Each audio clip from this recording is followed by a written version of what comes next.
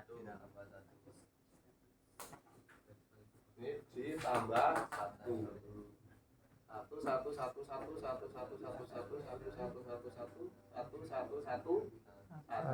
Berarti dia adalah FF. itu FF. Jadi dia diletakkan di alamat yang paling belakang. Sifatnya dari stack itu FIFO atau LIFO. FIFO atau LIFO.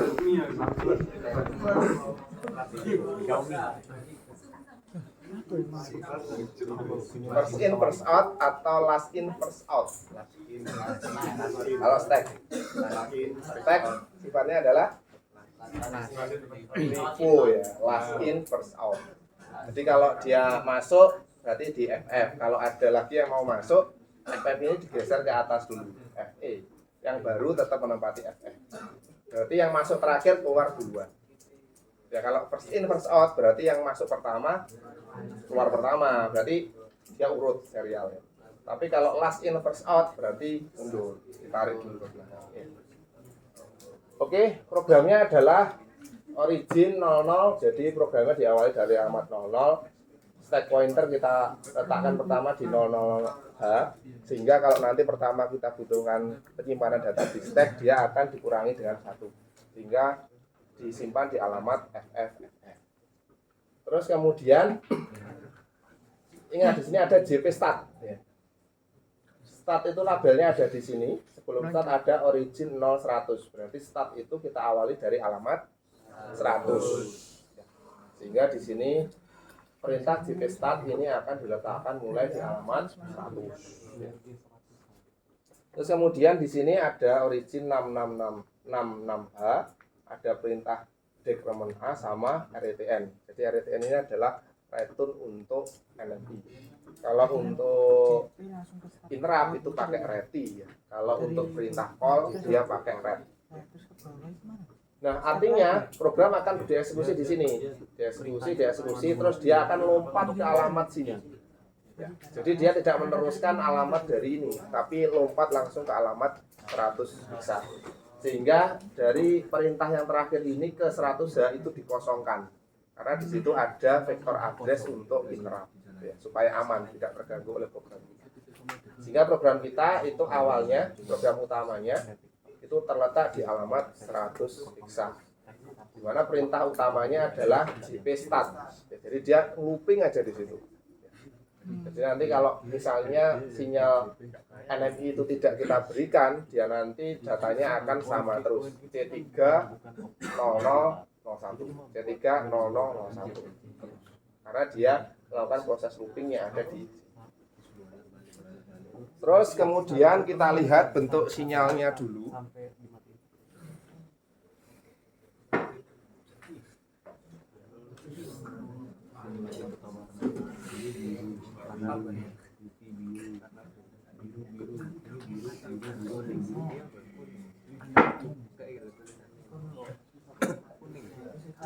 Oke, teman-teman lihat di sini ya. Jadi yang atas ini datanya adalah ada C30001. Ini adalah perintah JP Start tadi. Dia akan berulang lagi C30100 ya. Terus kemudian di sini setelah dia dapat sinyal NMI, sinyal NMI-nya ini ya. Dia nanti akan menuju ke alamat 66. Nah, ini. Alamat 66 itu datanya adalah 3D. Ya, 3D ya betul ya? Ya. 3D ED45 itu adalah perintah dari RETN. RETN itu adalah return from enemy. Coba teman-teman lihat seperti yang tadi saya sampaikan dengan reset ya. Kalau reset tadi setelah ini selesai, dia langsung beberapa clock langsung ke alamat 0. Tapi kalau kita lihat di sini setelah NMI, dia butuh waktu yang agak lama sampai dia masuk ke 3D ke 66. Kenapa? Satu, dia harus memindah alamat dulu ke stack. Stacknya selesai, dia baru ngisi PC-nya ke 66. Baru dia dijalankan. Tapi kalau reset kan enggak. Dia enggak perlu nyimpan ke stack. Dia langsung ngisi PC-nya dengan alamat 0. Sehingga responnya kalau kita lihat secara timing itu setelah sinyal reset ke ke alamat 00 itu dia siklusnya lebih pendek dibandingkan dengan yang NMI. Nah, setelah dia kembali dari NMI 3D ED45, dia nanti akan langsung kembali ya di sini ke alamat yang dia tinggal tadi berapa. Nah, ini siklusnya ulang 01 1 C3 01 1 C3 terus sampai di sini. Sampai dia dapat sinyal NMI lagi. Baru dia akan mengulangi. Ada yang ditanyakan? Timing diagram. Jadi kalau menentukan sama seperti tadi operan atau dia operation code ya sama. Acuannya adalah sinyal RD, M1 dan low-nya ini mau ya apa? silakan ada yang tanya. Lo iku lo nek enemy. Iki. Ya apa? Tidak ada? Wis ana settingane Dik, apa ya manut function generator ya. Makanya ngeluh di rumah. Kan ini NMI ini kan dijambar ambek Pada function. saat kondisi interrupt ini program counternya itu seperti apa, Pak? Program counter. Kalau yang di keterangan yang saya sampaikan tadi bahwa program counternya nanti kan dia diisi dengan vektor address. Ke interrupt. Ya, tergantung interruptnya. Yang kita coba ini kan NMI. NMI vektor addressnya adalah 0066. Berarti PC-nya diisi dengan 0066. Sehingga saat dia akan dieksekusi berikutnya, dia akan langsung berpindah ke alamat 66. Meskipun sebelumnya dia alamatnya ada di 0100. Tapi begitu sinyal NMI-nya masuk, valid, dia langsung mengisi isinya. Isinya dengan vektor address supaya dia mengeksekusi ke alamat dari Yo iku nih. Terus mau saat Frekuensi kembali ke program yang Sebenarnya terakhir tinggal dieksekusi dia kan ngambil langsung ambil dari stack ditaruh ke ke PC Ini kan supaya dia nanti nextnya dia akan mengeksekusi yang terakhir dia Nah, tidak. NMI dicampur kan. NMI Kalau riset kan dia enggak perlu nyimpan karena dia pasti akan kembali ke nol. NMI dicampur ambil iki. Ada yang ditanyakan? Tidak ada. Telung ini. Oke. Kene iki anu nih function-nya. Kene nih. Kalau Wajib kene nih. Nah iku. dia masih bisa interrupt nggak? Hal Kan kalau hal dia kan enggak bisa. Enggak bisa. Hal itu CPU-nya soalnya sudah freeze. Enggak bisa ngapa-ngapain. Dia yang bisa ya riset. truk ringan. Oke, kalau udah ada kita lanjut ke pertanyaan tugas.